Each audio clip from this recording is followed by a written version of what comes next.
Chers amis, quelques mots seulement, je vous rassure.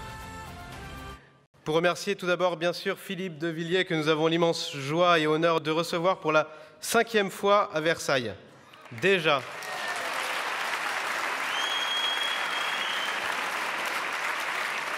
Un quinquennat, ça passe vite.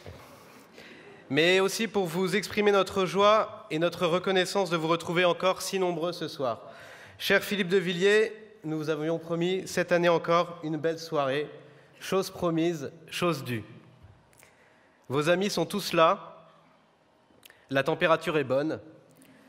La salle pleine à craquer. Je vous l'ai toujours dit, les Versaillais sont comme les Vendéens. Ils ont un double cœur. Un cœur pour Versailles et un cœur pour Philippe de Villiers.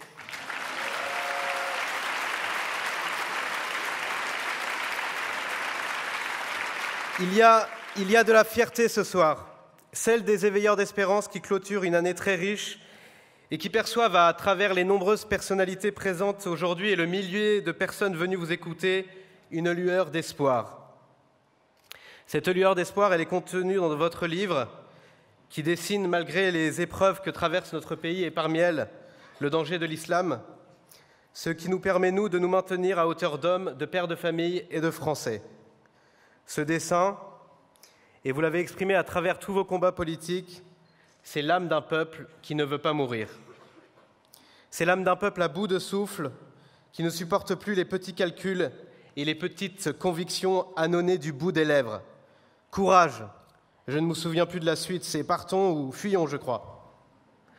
C'est l'âme d'un peuple buté et obstiné qui sait bien que la France est un acte politique et que sans la volonté, elle n'est plus rien. Sa culture lui a forgé un seul mot d'ordre.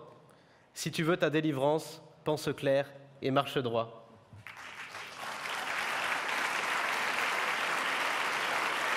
Cher Philippe de Villiers, vous avez achevé votre conférence l'an dernier en lançant cet appel « Debout les dissidents ». Les dissidents sont présents ce soir. Ils patientent à la sortie de la grande catacombe. Ils n'ont pas perdu espoir, mais ils ont besoin d'une feuille de route et d'un chef. Très belle soirée à tous.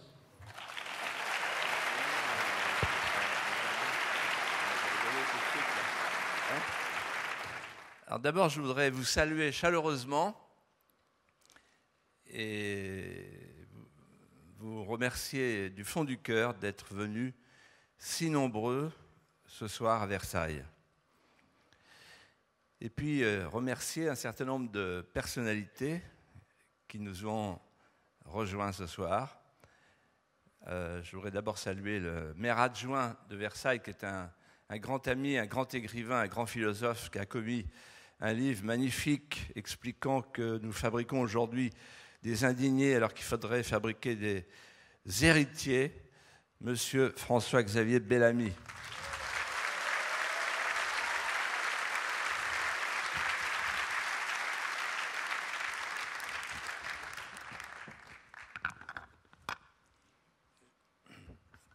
J'ai croisé des regards parmi vous de gens qui se disaient « Ah, il vieillit, maintenant il a un papier ». Mais c'est parce que je veux oublier personne. Voilà. Alors, je voudrais remercier beaucoup. Super, ma petite bouteille d'eau. Voilà, merci. Je voudrais remercier l'association qui m'accueille, les Éveilleurs d'Espérance, autour de Nicolas Sevilla. Voilà. De Benoît, son frère. Et du troisième homme, le troisième mousquetaire, qui est Pierre Nicolas.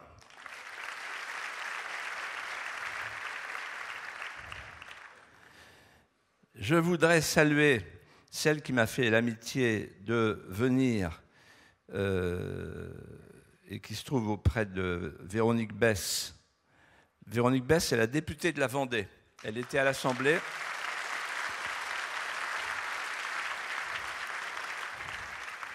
Et elle est d'une fidélité extraordinaire parce que c'est la députée du Mouvement pour la France que j'avais créé en son temps. Voilà, merci Véronique d'être ici ce soir à Versailles.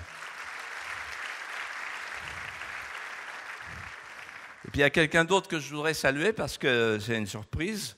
Je voudrais lui dire merci d'être là. La dernière fois que je l'ai vu, c'était au Puy du Fou. Et je l'ai vu en larmes après la cinécénie. Et je me suis dit, cette femme-là, elle a du cœur, elle a une âme, elle a la France dans le cœur, elle a le feu sacré.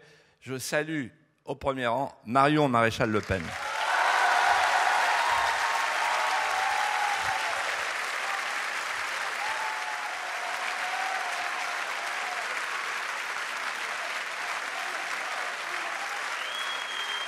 Debout, Marion.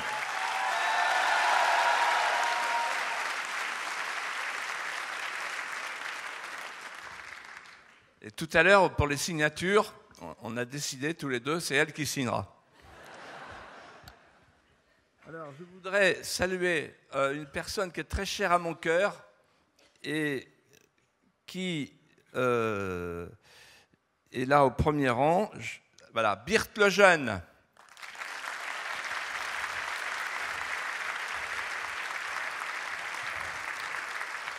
Birthe Lejeune, avec une persévérance, une ténacité de tous les instants, porte la mémoire de son mari, qui fut un grand scientifique, l'ami du pape Jean-Paul II, et qui était un ami personnel, et qui m'a dit un jour, en me recevant à l'hôpital avec 2 enfants trisomiques sur les genoux, « Philippe, je vous regarde, je vous observe, je serai sans pitié pour vous. Ne lâchez jamais sur la vie, elle commande tout. »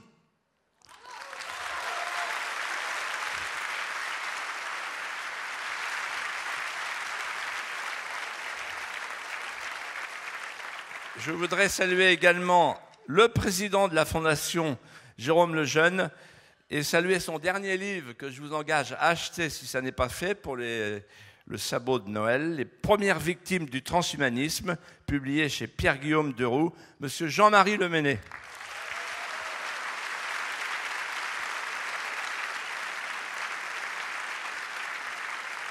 C'est à lui que je pensais, entre autres, quand j'ai écrit mon dernier livre sur les dissidents. C'est Solzhenitsyn qui m'avait dit « Les dissidents sont à l'Est, ils vont passer à l'Ouest ». Eh bien, Jean-Marie Leméné, c'est un dissident, regardez-le bien, il est magnifique.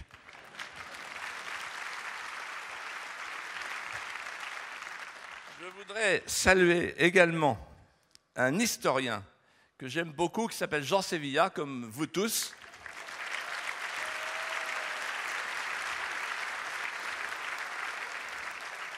Et cet historien, il a publié, il a fait que des succès, que des best-sellers. Le dernier livre s'appelle « Écrits historiques de combat », publié chez Perrin. Et Jean Sévilla, il a cet art très rare chez les historiens, cette humilité aussi, de mettre à la portée des lecteurs les plus simples et les plus éloignés de l'histoire scientifique, eh bien, notre histoire, notre belle histoire, notre grande histoire, parce qu'il y met du talent, mais aussi beaucoup d'amour. Merci Jean Sévilla pour toute cette œuvre.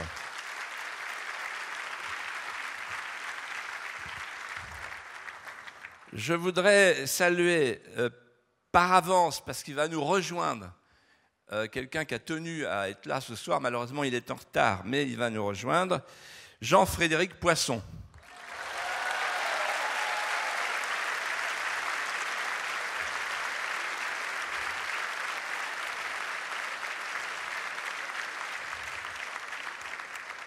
Je voudrais saluer le directeur du Figaro hors série, du Figaro Histoire, Michel de Gégère.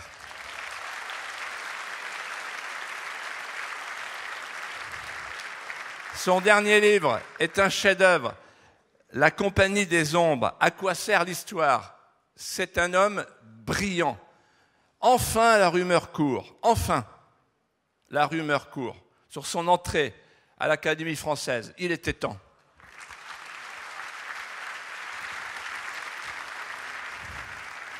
Ça s'appelle La prophétie autoréalisatrice de Hegel. Donc, aux éditions des Belles Lettres. Voilà, Michel, merci d'être là, fidèle, avec votre épouse, Sylvie, et puis du monde de la famille, des impertinentes. Ensuite, je salue Une journaliste que j'aime beaucoup, elle est splendide, elle est très courageuse, Charlotte Dornelas.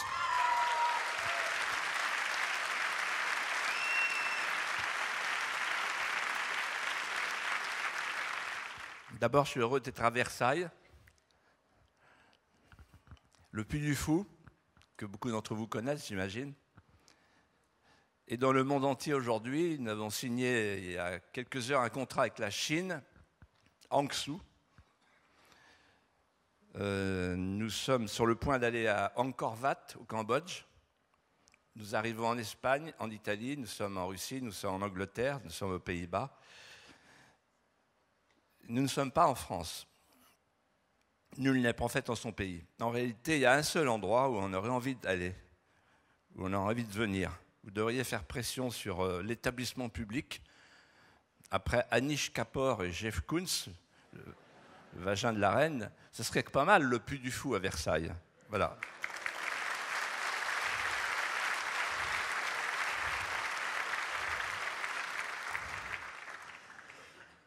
Alors, en fait, j'ai fait 5 livres successifs et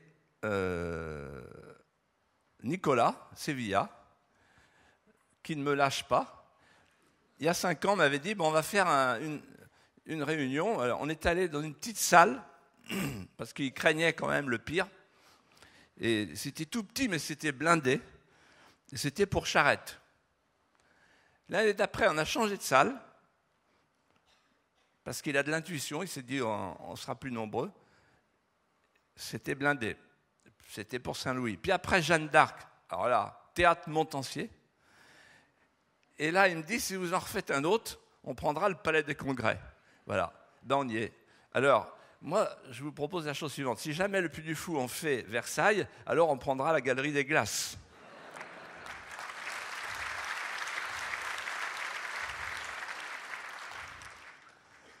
Voilà, et puisque je parlais du Puy du Fou, je voudrais vous raconter juste une anecdote.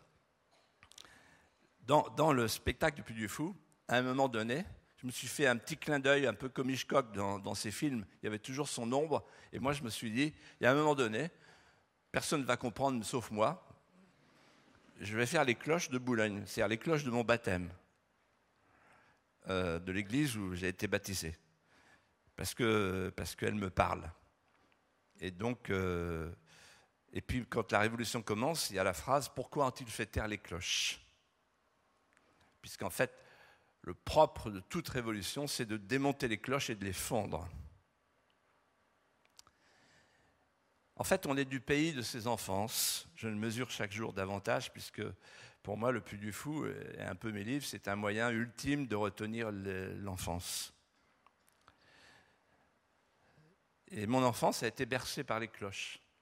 J'étais un petit gars qui courait à la campagne, qui cueillait des fleurs de civilisation.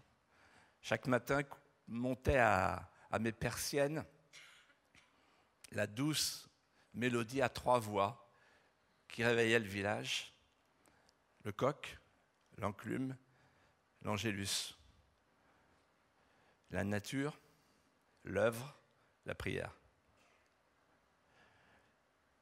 J'ai écrit ce livre, les cloches sonneront-elles encore demain, comme un cri d'alarme et un chant d'amour. Vous verrez, la première partie est anxiogène. C'est un chemin de croix. La deuxième se veut un chemin de lumière. Pourquoi ce titre ? Parce que les cloches qui font remonter de la nappe profonde de nos souvenirs intimes l'unité allégorique des vivants et des morts de la symphonie française pourrait demain, hélas, être recouverte par la voix du muezzin. J'ai découvert il y a quelques jours, par une amie libanaise, un hadith dans lequel le prophète dit « La cloche est l'instrument de musique du diable ». On comprend que dans les pays d'islam, elle soit interdite.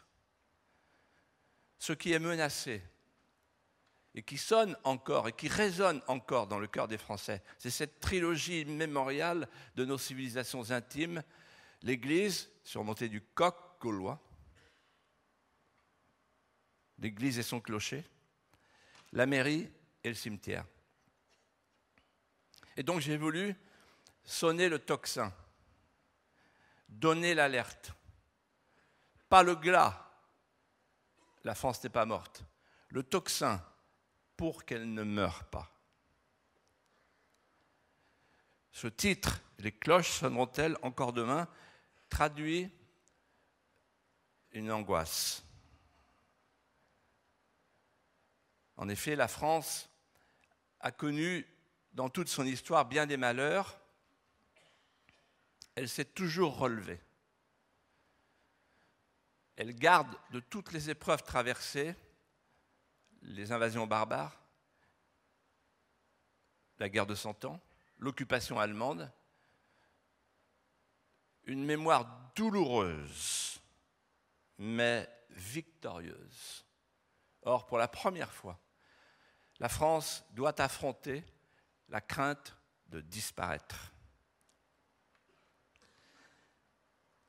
Chers amis, un pays qui perd sa richesse ne meurt pas.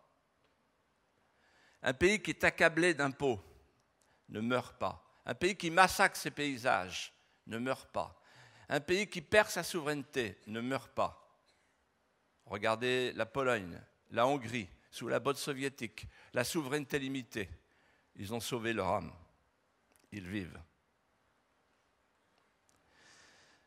Un homme qui perd la mémoire, perd le sens de l'orientation.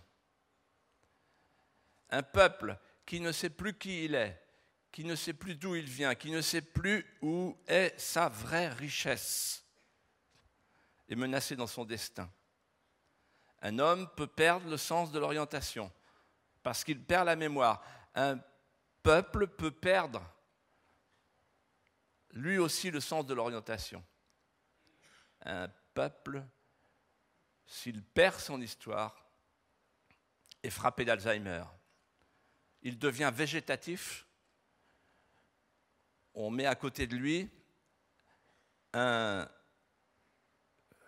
accompagnant, une tierce personne.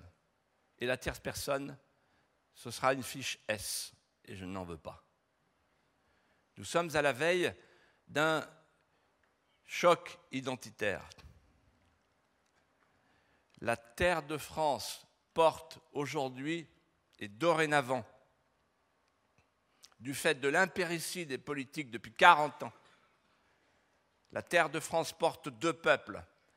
Un peuple neuf qui s'installe avec ses fiertés et un peuple exténué qui ne sait plus rien des conditions de sa survie. Un peuple hagard qui ne sait plus où il habite. Pourquoi j'ai écrit ce livre ?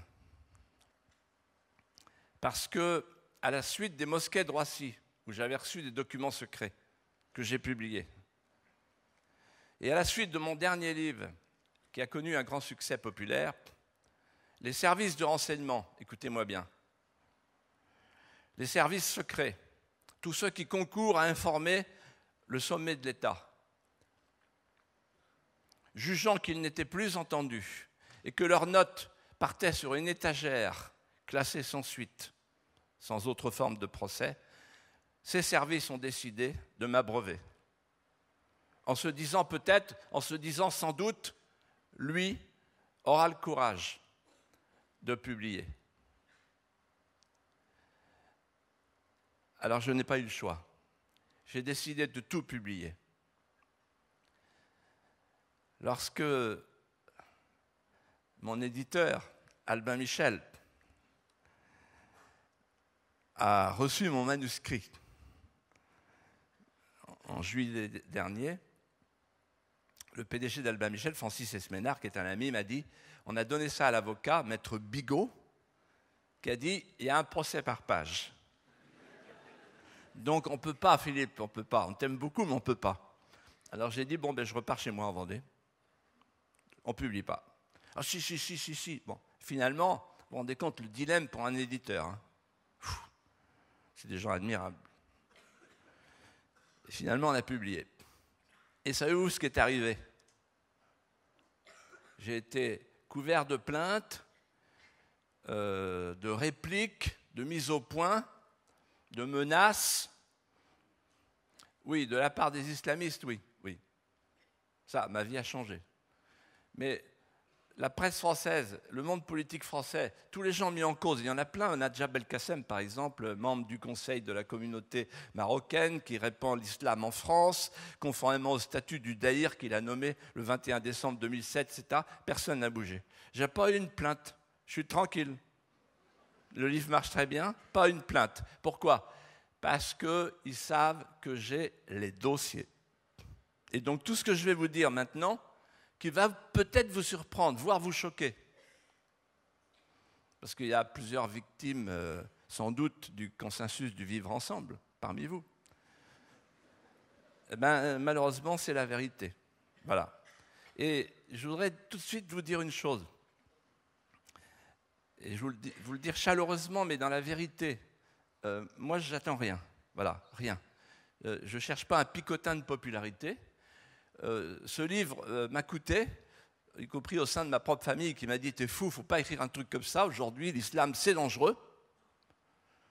Eh bien voilà, donc je l'ai fait parce que pour moi, mon confort et les lauriers que je reçois par ailleurs, au Puy du Fou, ne me suffisent pas. Honte qui peut chanter pendant que Rome brûle, sauf s'il a la lyre et la voix de Néron.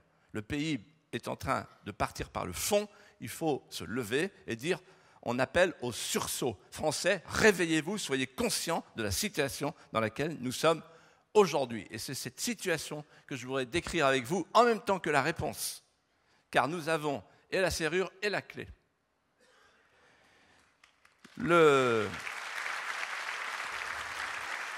Alors d'abord, on va faire un constat étayé par un certain nombre de documents. Nos élites sont sous hypnose. C'est-à-dire que nous assistons à une invasion sans résistance. Mieux, il y a entre l'envahi et l'envahisseur une fascination réciproque. C'est un peu le syndrome du lapin dans les phares. Le lapin est au milieu de la route, il est comme ébloui. Il ne tente aucun mouvement de diversion, d'esquive, il est happé. Eh bien, nos élites entretiennent, développent avec l'envahisseur une empathie. Elles cultivent le repentir jubilatoire et, plus fort encore, l'exotisme de leur propre disparition. D'où vient cette hypnose? Elle vient de la déconstruction européenne des nations. Il faut regarder les choses en face. J'ai vécu la grande bascule le 9 novembre 1989, la chute du mur de Berlin. Mais déjà, le plan Monnet-Schuman, c'était l'idée d'une architecture post-politique, je dis bien post-politique, sans les États, sans les nations, sans logique de puissance propre, et avec un fédérateur extérieur qui était l'Amérique. Cette Europe-là, il est en train de mourir. On l'avait dit, on l'avait prédit, c'est fait. Le canard est dans la cour de ferme, il court, il n'a plus de tête. Et la deuxième erreur de vision, c'est la mondialisation heureuse.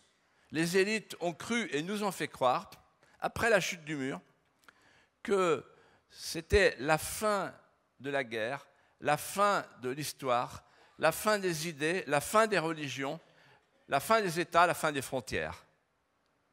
Et donc on a une Europe qui est effondrée sur elle-même et qui n'est plus capable de faire appel à cette défense immunitaire, et en même temps, des pays-mondes, comme dirait Alain Minc, qui sont fondés sur le principe du multiculturalisme, avec cette idée incroyable que le nouveau régulateur des tensions du monde et des pulsions humaines sera le marché planétaire de masse.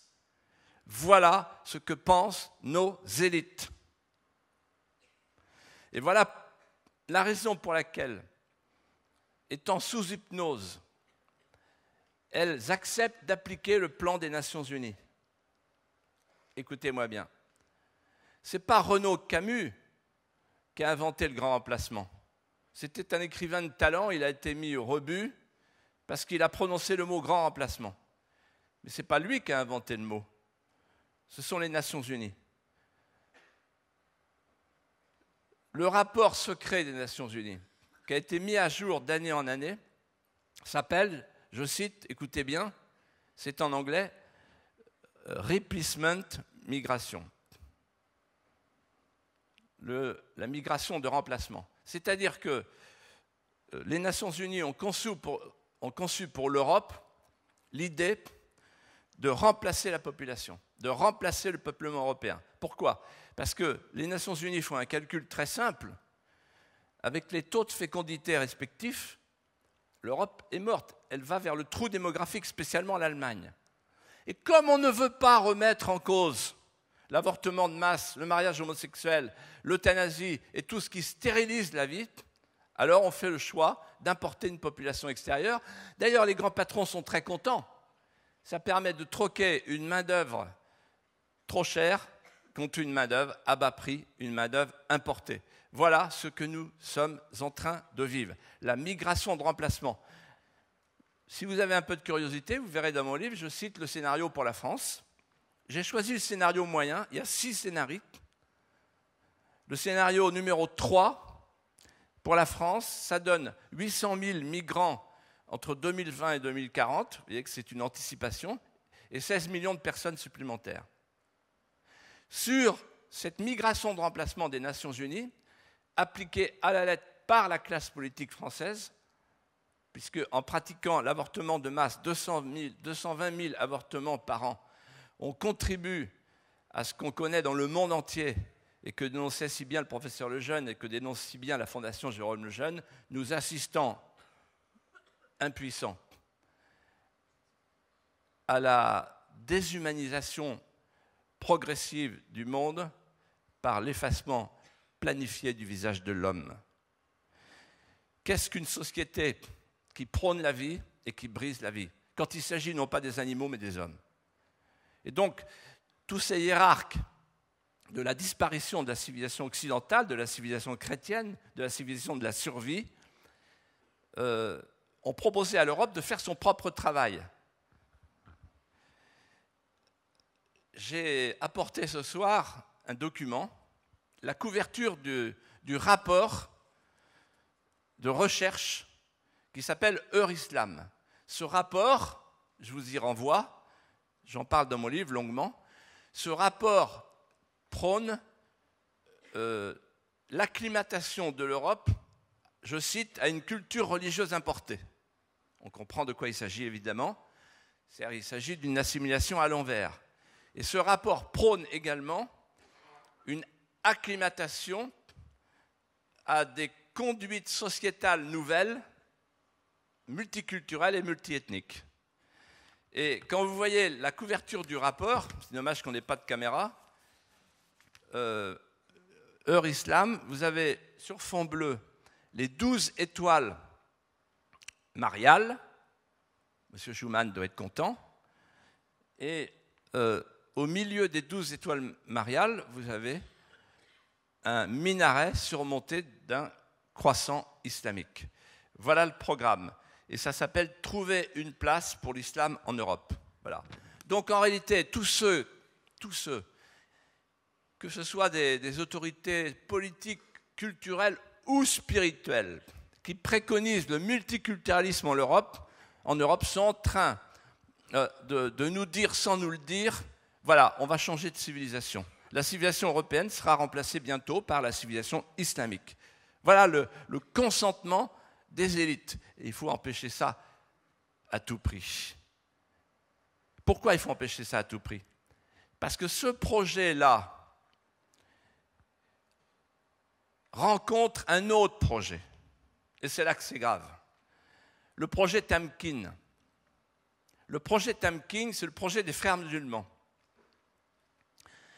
La doctrine des frères musulmans avec le projet Tamkine est d'organiser l'islamisation tranquille de l'Europe, je cite, par co-inclusion et par imprégnation. Et donc, en fait, le projet Tamkine vise à organiser la conquête pacifique, au sens de Houellebecq, de l'Europe. La conquête. Tous ceux qui ne connaissent pas le Coran, il ferait bien de se précipiter sur le Coran parce qu'on va avoir à en parler dans les années qui viennent. Beaucoup de gens, avant-guerre, ne connaissaient pas Mein Kampf. Tout est dans le Coran.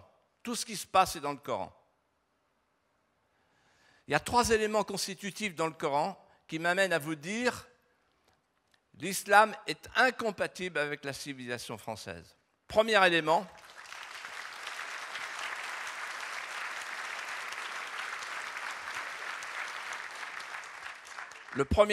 c'est l'Oumma. L'Oumma, ça veut dire il n'y a qu'une seule communauté, une seule nation, une seule fraternité qui s'arrête aux limites de l'Oumma. Il n'y a pas de nationalité particulière, c'est ce que m'avait dit le roi Hassan II. Vous ne ferez jamais avec des Marocains des vrais Français.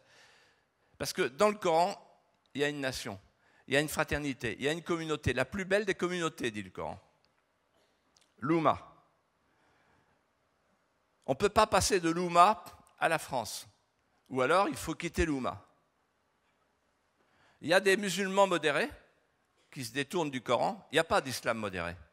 Dans l'islam, il y a l'Oumma. Deuxième élément constitutif, la charia, la loi islamique. La loi islamique est supérieure à toutes les autres lois. On ne vote pas de loi dans l'islam. La loi, elle a été donnée une fois pour toutes par Allah à Mahomet. C'est la parole incréée. Et la loi est régente de tout. Elle ne connaît pas la distinction entre le religieux et le politique. La charia. Il n'y a qu'une seule loi. Une seule communauté, une seule nation, une seule loi. La loi islamique. Donc on ne peut pas revenir sur cette loi. Le verbe tuer, le verbe combattre sont prononcés 52 fois et 61 fois. La lapidation, va à ton épouse comme à un champ de labour, etc., etc., etc. Bon, on ne peut pas revenir là-dessus. Ceux qui disent qu'il faut contextualiser sont des menteurs, des blasphémateurs pour l'islam. La parole incréée, donnée une fois pour toutes. L'islam n'est pas réformable, il n'est pas adaptable. C'est un système politico-religieux. Ce n'est pas une religion. Quelle erreur des catholiques de projeter sur la religion d'en face leur propre religion.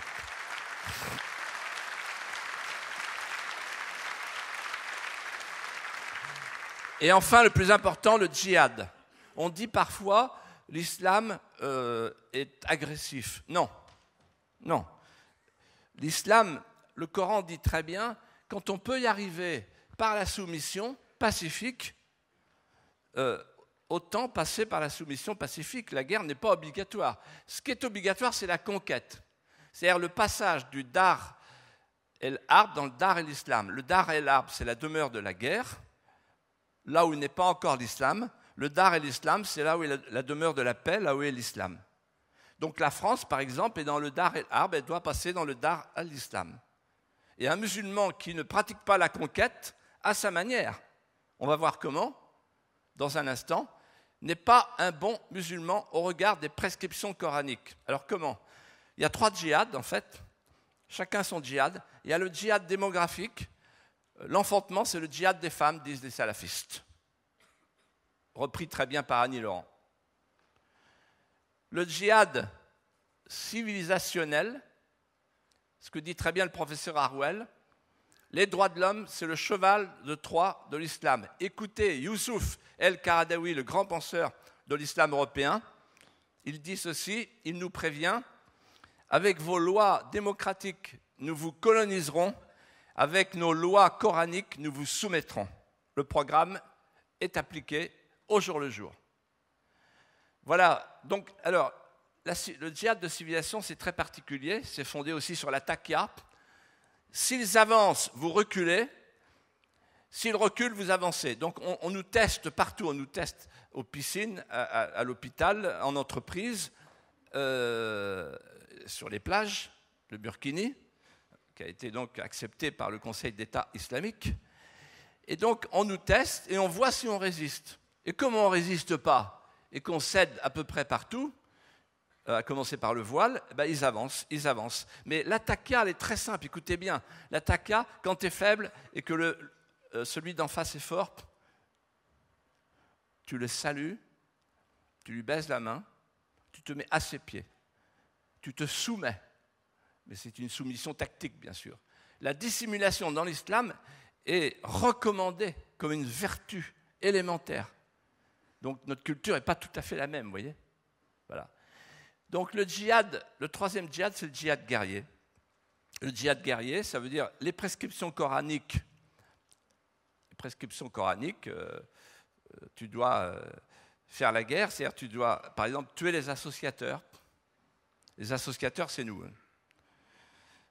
Les mécréants, tuez-les tous. Voilà. J'ai entendu un jour une autorité qui avait dû forcer sur le vin de messe et qui a déclaré il n'y a pas de différence entre la violence islamique et la violence catholique. Alors là, moi je suis tombé de l'armoire à sacristie, parce que je vais vous en donner une différence, c'est que entre le sermon sur la montagne, heureux les doux, et le serment du sabre, tuez-les tous, il y a quand même une sacrée différence. En d'autres termes, la violence, quand il y a une violence catholique, elle se fait en dépit du Nouveau Testament, où il n'y a pas une parole de violence, et même que c'est difficile, hein, parce que quand tu prends une baffe et qu'il faut dire « tant l'autre joue », c'est de la métapolitique. Mais voilà, c'est notre religion, c'est le sermon sur la montagne, heureux les persécutés, etc., etc. Parmi nous, il y en a beaucoup. Et alors, vous prenez les versets du Coran, c'est très très net, c'est très clair. C'est la guerre. Donc, en fait, les islamistes sont fidèles au Coran, mais plus que ça. Écoutez-moi bien, ça n'est jamais dit. Et c'est ce que j'ai découvert par mon travail personnel sur l'islam. C'est qu'il y a l'islam, il y a le Coran et Mahomet. On l'oublie toujours. Personne ne veut en parler. Mahomet, le prophète, il y a la sourate 33-21 qui dit « Imitez le prophète ». Un musulman doit imiter le prophète. Et le prophète, il a fait deux choses. Il a fait la guerre, 28 campagnes militaires. Et deuxièmement, il a créé un État islamique. Donc ceux qui disent l'État islamique, c'est les musulmans radicaux, c'est pas le vrai Coran, faux, c'est des menteurs, ce sont des menteurs. Ce sont les vrais musulmans. Parce que le premier État islamique du monde, c'était Médine, c'était Mahomet. Il a réuni dans la même main le pontificat et le principat. Donc, un musulman doit aujourd'hui, s'il veut suivre les règles de l'islam, appliquer les prescriptions coraniques et suivre le beau modèle. Ainsi appelle-t-il Mahomet, le prophète. Alors, que va-t-il se passer ? C'est là que j'ai reçu un document tout à fait extraordinaire, un document des salafistes, qui est intitulé « Le nouvel édit de Nantes ». Qu'est-ce que le nouvel édit de Nantes ? C'est un édit de Nantes qui serait signé par les autorités politiques françaises après une période de troubles, conduisant la population française à réclamer l'apaisement. Appeasement, Chamberlain Daladier. Donc ça pète, ça remue, il y a des querelles partout, il y a le face-à-face entre ceux qui font sécession et ceux qui veulent défendre notre civilisation. la population est excédée, et comme souvent en France, hélas, c'est mai 40, on demande une reddition dans les formes. Et ce document est extraordinaire parce qu'il prévoit un nouvel édit de Nantes en disant « Pour les Français, l'édit de Nantes, c'est positif ». Parce que ça a mis fin à la grande querelle entre les protestants et les catholiques. Donc on va appeler ça « Nouvel édit de Nantes », comme ça, c'est pacifique. Nouvel édit de Nantes, ça veut dire la grande concession territoriale, c'est-à-dire la partition du territoire. Il y a même une liste que je donne dans mon livre, une pré-liste en quelque sorte. Et donc, en réalité, ça consiste à concéder à l'islam des places de sûreté, le mot est repris de l'édit de Nantes, où pourra être pratiquée légalement la charia. Et puis ensuite, on relira, si vous me passez l'expression, les grains du chapelet. Pourquoi ? Pour faire le califat universel. Tariq Obrou, vous savez, Tariq Obrou, le fameux imam, l'imam de Bordeaux, qui est le formateur religieux d'Alain Juppé.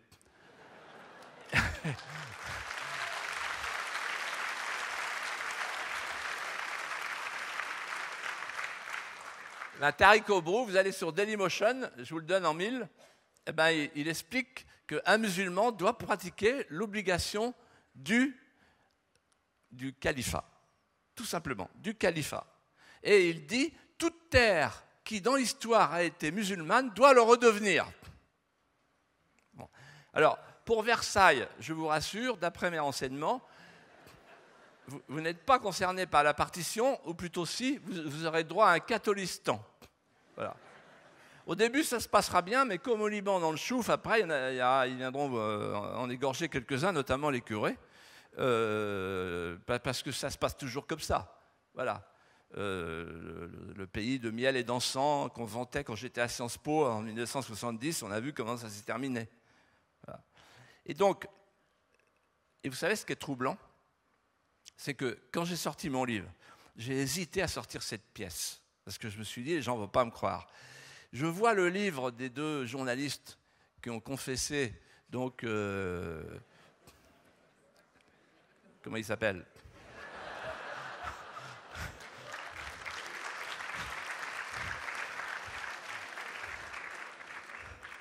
Le gars, tous les soirs après le boulot, il prenait le scooter et il allait voir deux journalistes. Incroyable, hein ? C'est la seule personne en France qui aime dîner avec des journalistes. Bon. Et il se confessait. Et là, en fait, à un moment donné, vous savez ce que dit Hollande ? Il dit « Ce que je crains par-dessus tout, c'est la partition. Car c'est ça qui est devant nous, la partition. » Ça veut dire qu'il a lu exactement la même note que moi. Et quand j'ai dit ça un jour à Arlette Chabot sur Europe 1, alors là, elle est devenue blême, mon HLM. Pourquoi ils vont signer ? Et je vais vous dire pourquoi ils vont signer. Ils vont signer parce que c'est la pente de leur caractère. Réfléchissons un instant. Moi, je me souviens quand j'étais petit que je venais à Versailles, visiter le château de Versailles. On n'était pas dans la même situation qu'aujourd'hui. Mais comment se fait-il que notre peuple soit à ce point effondré sur lui-même qu'il ait perdu toute lucidité ? La blessure la plus proche du soleil, disait René Char. La lucidité. Enfin, qu'est-ce qu'ils ont fait en 40 ans, tous ces gens qui sont encore là et qui se disputent nos suffrages ? Qu'est-ce qu'ils ont fait ? Ils ont démantelé les frontières. Ils disent eux-mêmes maintenant que ce n'était pas sérieux, qu'il ne fallait pas le faire, qu'on ne va plus le faire. Bon, ben oui, ben d'accord, mais enfin, pour l'instant, il y a toujours Schengen. Et qu'est-ce qu'ils ont fait d'autre ? Ils ont installé au cœur de notre nation une autre nation, une supernation, la nation islamique. Et ils nous disent maintenant, oh ben, il faut qu'on vainque le totalitarisme islamique. Mais oh, le gars qui a dit ça, il s'appelle Fillon, c'est lui qui a inauguré la mosquée d'Argenteuil. C'est la première fois.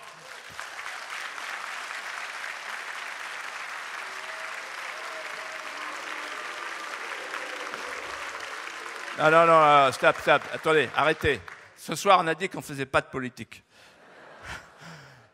Mais vous comprenez, donc, et alors, pourquoi ils vont signer ? Je dis la pente de leur caractère. Dans quelques mois, dans quelques années, ce que je vais vous dire maintenant vous paraîtra une évidence. Ce soir, ça va vous choquer. Pour moi, c'est évident. Il y a les collabos, les résistants. On est en guerre, c'est clair et net. Tous ceux qui font la guerre, qui ont un peu d'informations sur la guerre qui nous est faite, et qui voient comment dans le monde entier, le nouvel islam, qui est un islam littéral, et donc combattant, nous fait la guerre, tous ces gens-là, eux, ils disent, bah oui, il y a les résistants, il y a les collabos. Et nos dirigeants sont des collabos. Bon. Sympathique hein, pour beaucoup d'entre eux. Un collabo, c'est souvent sympa quand ça passe le jambon. Hein. Mais ce sont des collabos. Voilà. Alors pourquoi ? Parce qu'ils sont sous l'influence de 3 forces qui les dépassent. Réfléchissez à ça. La première force, c'est l'islamo-gauchisme, autant dire les médias. L'islamo-gauchisme, en fait, il était à la recherche d'un nouveau prophète. Depuis Castro, ils n'ont plus personne. Donc ils ont Mahomet, le nouveau prophète. Incroyable, ils se sont reconvertis comme un seul homme. À la recherche d'un nouveau prolétariat, ils ont largué l'ancien puisqu'ils ont tout délocalisé. Ils sont devenus des super-libéraux, les socialos. Donc, en fait, c'est l'autre, le migrant, le malien de la plonge, comme dit l'autre, qui a remplacé le prolétariat. C'est pour ça qu'ils sont si attentifs au problème de l'immigration, pour l'immigration de masse. Parce que c'est le think tank Terra Nova qui a dit « Mon vieux, si vous voulez être élu, le petit peuple vote plus pour nous. Il est parti ailleurs. Donc il faut aller chercher les minorités visibles. Voyez ? Donc en faire rentrer davantage. Voilà. Puis enfin et surtout, l'islamo-gauchisme recherche une nouvelle parousie, un nouveau millénarisme, le croissant de lune au-dessus du grand soir. C'est logique. C'est la même logique, c'est presque le même dessin. L'islamo-gauchisme, incroyable. Leur haine du christianisme, de la chrétienté, de la civilisation chrétienne est telle que si on leur dit il faut aller chercher le muezzin pour virer le sacristain, ils disent va pour le muezzin. Deuxièmement, le multiculturalisme. Toutes nos élites, tous les gens qui ont été au pouvoir dans les dernières années ont pratiqué le multiculturalisme. Je les connais tous, j'ai parlé avec eux, ils m'ont tous dit, mais mon pauvre Philippe, le multiculturalisme, c'est l'avenir, c'est inéluctable. Le multiculturalisme, ça veut dire 2 sociétés face à face, déculturées, déracinées. C'est une société multidéculturée, le multiculturel. Parce que quand vous avez un déraciné qui ne sait plus d'où il vient et un enraciné qui ne sait plus où il est,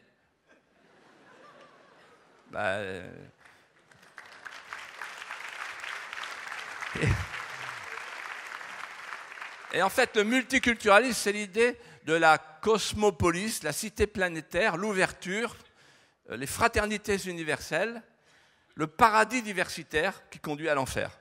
Partout où le multiculturalisme a été instauré, y compris aux États-Unis, on voit bien ce qui se passe.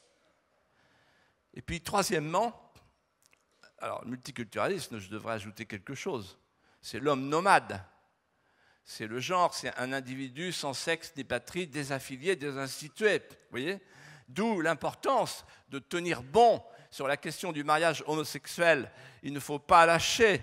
Il faut que demain, un enfant ait un père et une mère.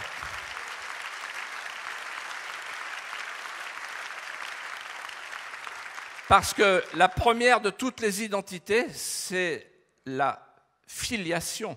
On ne peut pas accepter de laisser glisser à l'abîme une société désaffiliée, désinstituée, déracinée. Voilà. Et donc, en fait, là, maintenant, nous sommes devant une situation qui est tragique parce que nos élites n'ont plus d'autre solution que de pratiquer le multiculturalisme. Intellectuellement, elles sont formées à cela. Enfin, la troisième force, c'est le laïcisme. Le laïcisme, ça consiste à neutraliser l'espace public, donc plus de crèches, plus de cloches. On trouvera toujours un moyen d'installer les minarets, parce que le Conseil d'État veille quand même, hein, ouais, comme force de l'étranger. Mais le laïcisme, ça consiste à refuser la laïcité chrétienne, puisque c'est le Christ qui a inventé la laïcité, donc moi ça ne me dérange pas du tout, hein, la laïcité. Mais de quelle laïcité parle-t-on? Si c'est une laïcité qui s'accorde avec nos traditions, pas de problème. Si c'est une laïcité du vide, le vide il est rempli par les islamistes. Voilà. Nos élites, c'est plus grave, ce que je vais vous dire maintenant, ce sont des dhimmis. Nos dirigeants sont des dhimmis. Les dhimmis dans l'islam, c'est pas moi qui ai inventé le mot, c'est eux, c'est les demi-citoyens. Un dhimmi, c'est un soumis. Islam, ça veut dire soumis. Donc, dans les pays d'islam, le dhimmi, c'est quelqu'un qui survit dans une demi-liberté, mais il est contrôlé. Ce sont des dhimmis. Ce sont des dhimmis pourquoi? Il y a la grande dhimmitude et la petite dhimmitude. La petite dhimmitude là-bas et la grande dhimmitude chez nous. La petite dhimmitude, c'est quoi? Nous sommes devenus les esclaves de nos clients. Nous faisons leur politique étrangère. Nous sommes les esclaves de nos clients, c'est-à-dire l'Arabie Saoudite et le Qatar. L'Arabie Saoudite et le Qatar ne font pas la même chose. L'Arabie Saoudite finance chez nous les salafistes, le Qatar finance chez nous les frères musulmans. Il les contrôle, il les installe, il les soutient. Et nos hommes politiques, eux, continuent une politique d'alliance avec ces deux pays qui gouvernent notre diplomatie. Nous sommes les esclaves de nos clients, c'est-à-dire que nous sommes les alliés des semenciers du djihad. Je vais vous donner une preuve qui est dans mon livre et qui n'a suscité aucun commentaire, sinon une réplique de l'Élysée qui m'a dit « raison d'État ». Figurez-vous que les chrétiens d'Orient, patriarches chaldéens, etc., se plaignent du fait que le satellite français Eutelsat transporte le signal de 6 chaînes islamistes radicales qui prêchent la haine. Le satellite français. Donc j'ai écrit à Michel de Rosen, PDG du groupe Eutelsat, et j'ai écrit à François Hollande. Dans le même moment, j'ai constaté que M. Netanyahou est venu voir Hollande pour dire il y a une chaîne qui nous embête sur Eutelsat. Elle a disparu dans le quart d'heure. Et récemment, le sultan Erdogan s'est plaint auprès de Hollande d'une chaîne kurde. La chaîne kurde a disparu dans le quart d'heure. Quand nous, on s'est plaint de ces 6 chaînes islamistes, Hollande nous a répondu et aucun homme politique de l'opposition à l'Assemblée ne s'est emparé du dossier, notamment le groupe majoritaire au Sénat, où il y a du beau monde quand même. Ils n'ont rien voulu faire en disant « oh là là, raison d'État, raison d'État ». Et je me suis dit « mais pourquoi raison d'État ?» En fait, ce n'est pas raison d'État. C'est que l'Arabie Saoudite et le Qatar leur disent « attention bonhomme, on contrôle tout chez vous, on contrôle tout chez nous. » Vous comprenez? C'est très grave. C'est-à-dire qu'en fait, nous sommes des fabricants de terroristes qui cherchent le bon désherbant. Et en général, en campagne électorale, on cherche le bon désherbant. Si vous avez un bon désherbant pour le terrorisme, le reste du temps, on fait du terrorisme. En d'autres termes, la grande dhimmitude, la petite dhimmitude, c'est-à-dire qu'en fait, là-bas, ils nous commandent, il n'y a même pas besoin de l'Amérique, et chez nous, ils nous commandent, puisque aujourd'hui, il y a une mairie sur 2 de la banlieue parisienne et des banlieues françaises qui est gagnée par le clientélisme communautaire. Ce qu'on appelle dans les banlieues, notamment à l'UDI, parce qu'il y a Jean-Christophe Lagarde qui a caché à tous ces gens qu'il allait faire construire une mosquée. Enfin, je n'ai pas le temps de vous raconter, c'est une histoire extraordinaire, une histoire de centriste. Et alors ça s'appelle le souk électoral, c'est-à-dire je te donne mes voix, tu me donnes une mosquée. Voilà où on en est, vous comprenez? Donc ce sont des dhimmis, La plus dhimmi de tous les dhimmis, c'est naturellement NKN qui veut inventer une nouvelle taxe pour le halal, NKN, dont je dis dans mon livre qu'elle a pris définitivement la position du soumissionnaire.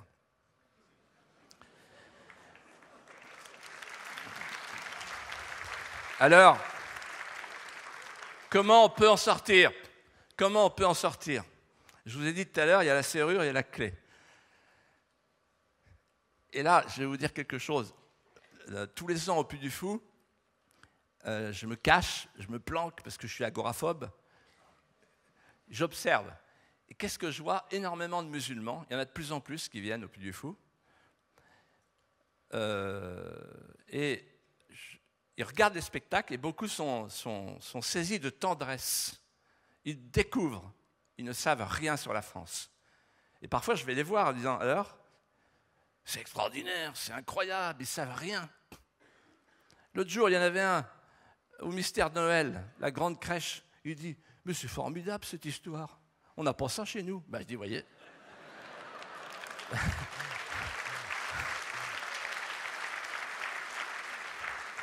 Et du coup, je me suis dit, bon, voilà, s'il n'y a pas de solution, il n'y a pas de solution, c'est dramatique. Essayons de trouver une sortie. Alors, qu'est-ce qu'il faut faire? Premièrement, il faut faire prévaloir notre civilisation en France. Pas d'égalité, ça ne marche pas. Il faut rétablir le droit d'antériorité de la civilisation française en France. Et j'ajoute qu'il faut accepter de dire ce que je vais vous dire ce soir et qui va susciter un tollé quand ça sera repris après par la presse. Oui, je crois à la supériorité morale de la civilisation chrétienne sur l'islam.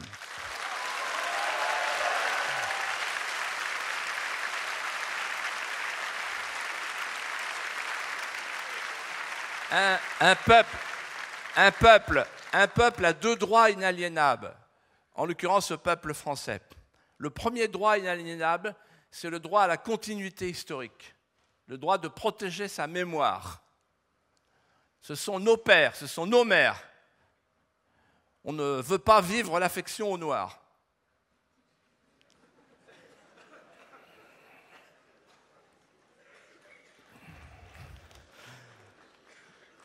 Deuxièmement, plus important encore, le droit de cultiver les richesses anthropologiques de notre civilisation. La distinction du temporel et du spirituel, le sermon sur la montagne, la place de la personne, la place éminente de la femme, puisque depuis la chanson de Roland, on sait qu'en France, la douce France, pourquoi on dit la douce France? Parce que la France est le pays inventeur de la courtoisie. C'est-à-dire que l'homme est là par le pouvoir, la France est là, la femme est là par la prééminence.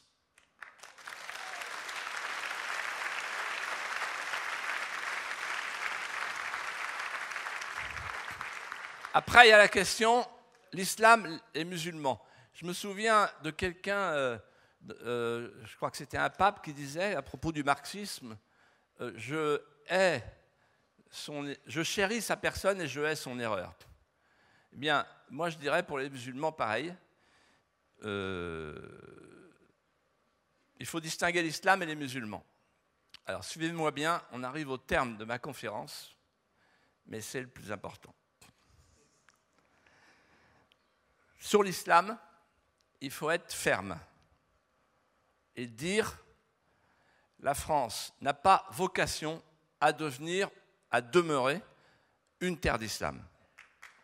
Et donc, ça veut dire quoi? Ça veut dire qu'en France, on vit à la française. Ça va très loin ce que je dis, vous allez voir. En France, on serre la main des femmes, on ne les frappe pas. On ne porte pas des tenues islamiques du 7e siècle sous prétexte que c'est le camis du prophète ou la djellaba. Non, on vit en France, à la française, comme à Rome, on vivait à Rome, comme disait saint Augustin. On n'égorge pas rituellement les animaux sans les étourdir, ce sont nos règles sanitaires, donc non au halal. En France, notre architecture n'est pas conciliable avec les minarets, donc pas de minarets. Et plus généralement, en France, il y a un art de vivre. En France, on boit du vin.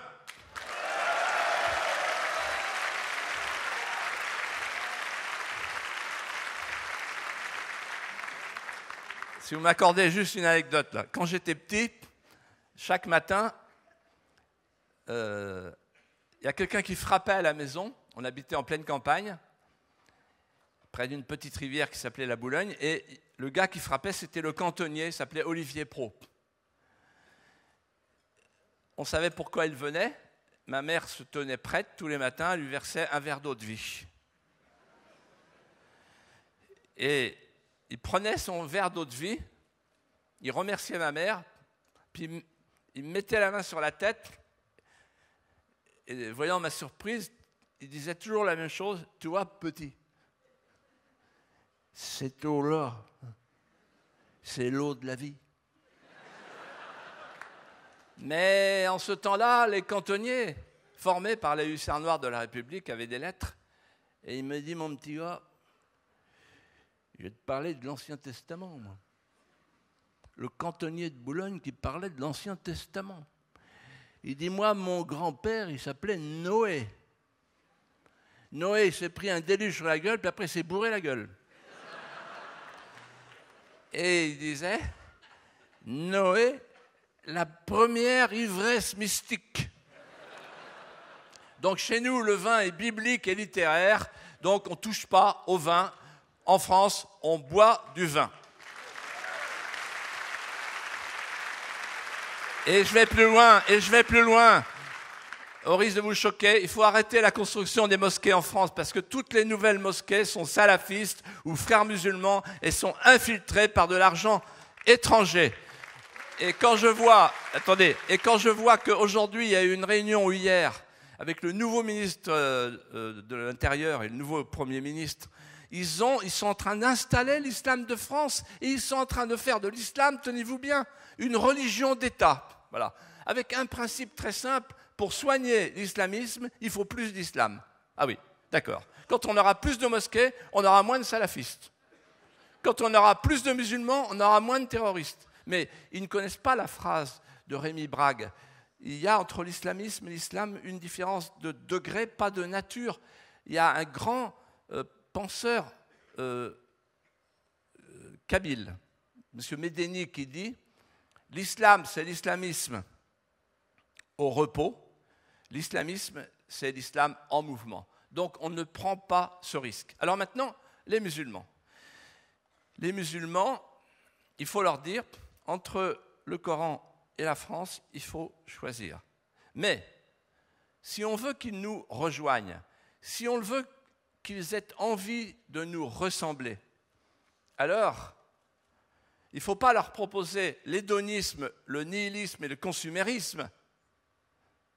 Il faut leur proposer l'exaltation commune de notre patrimoine vital. Pendant des années, j'ai entendu mes collègues à l'Assemblée qui disaient « Tu verras, quand ils auront le iPhone, téléphone, là,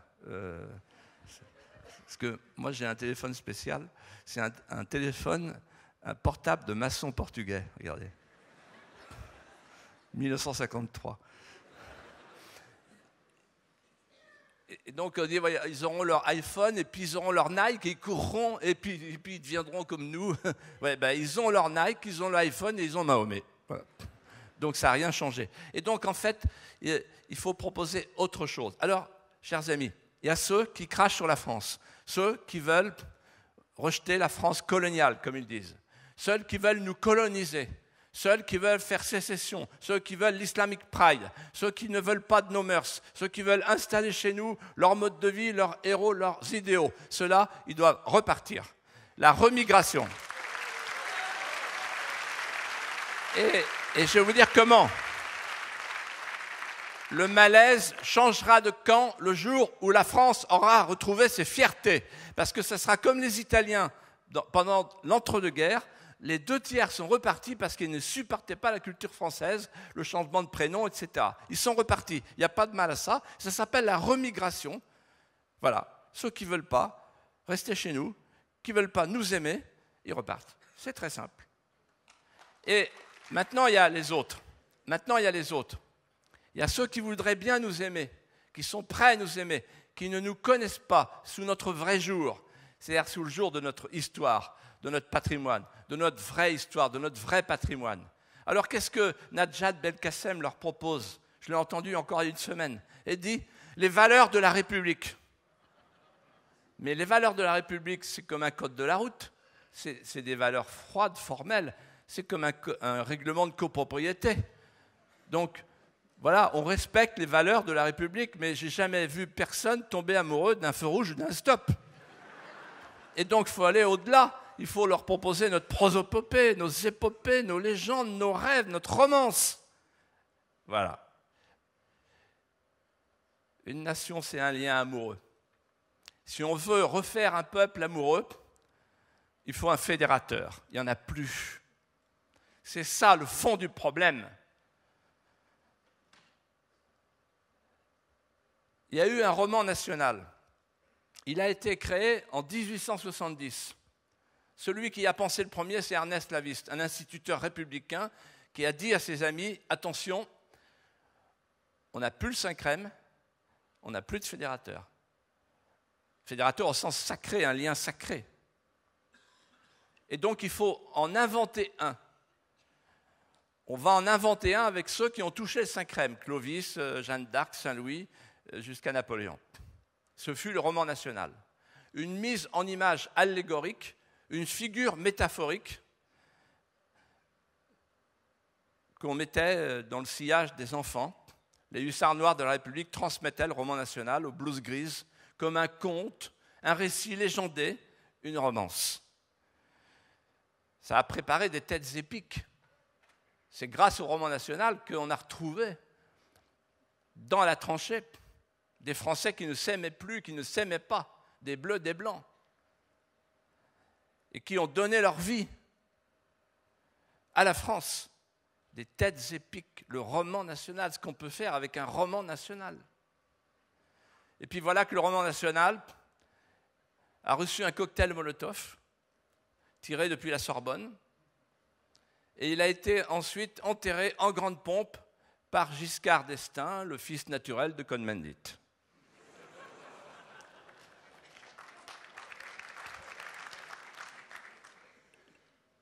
L'histoire, comme le dit très bien Michel de Gégère, a été transférée aux sciences sociales jargonnantes et mortifères, je cite de mémoire. Les historiens sont devenus des médecins légistes. Heureusement que ce n'est pas votre cas ni celui de Jean Sévillat, mais vous êtes rares. Un médecin légiste, c'est quelqu'un qui dit « Ah, mais moi, l'anneau de Jeanne d'Arc, je m'en fous, c'est pas l'histoire. » Ils n'ont qu'un seul souci de la grandeur, c'est la grandeur statistique. Et puis l'histoire, en fait, elle est devenue une histoire halal à cause du vivre ensemble.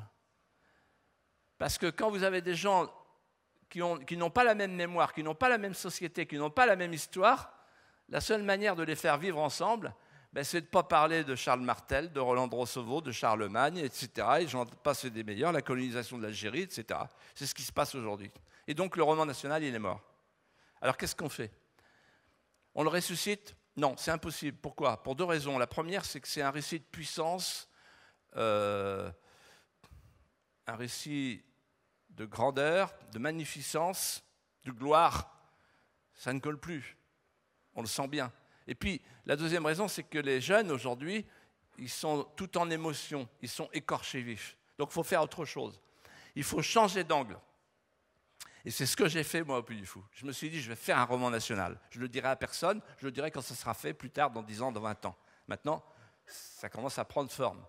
Et donc, en fait, un roman national qui change d'angle. On passe par une autre porte d'entrée, on change de façade, on passe par la façade de l'esthétique, par la façade des beautés françaises, des grandes allégories françaises, pour déposer dans le cœur des petits Français ces beautés françaises, en guettant dans nos enfouissements tous les affleurements de tendresse française.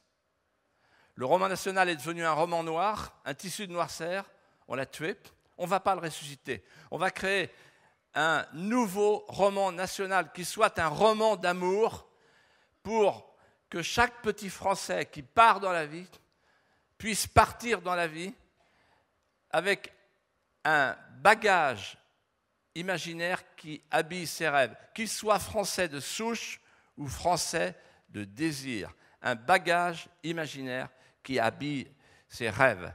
Je peux vous dire que quand je vois au Puy du Fou les centaines de petits musulmans qui ne savent plus rien de l'endroit d'où ils viennent et qui en ont une vraie amertume, mais qui ne savent rien d'autre que les valeurs de la République dans l'endroit où ils sont, dès qu'on leur parle des mœurs au-dessus des lois, Solzhenitsyn, du goût du sacré, Reims, Bouvines, le sacré, l'auctoritas, la potestas, quelque chose qui nous échappe, le mystère, dès qu'on leur parle de l'indicible, dès qu'on les touche à l'émotion, alors tout est possible. C'est comme ça qu'était les harkis. On ne vient pas de nulle part. Et donc, je vous le dis ce soir, si la France redevient la France, si elle retrouve le mystère de ses souffrances et de ses grandeurs à travers un roman d'amour qui touchera les jeunes Français, parce que la France est le plus beau pays du monde, à commencer par Versailles, alors tout est possible.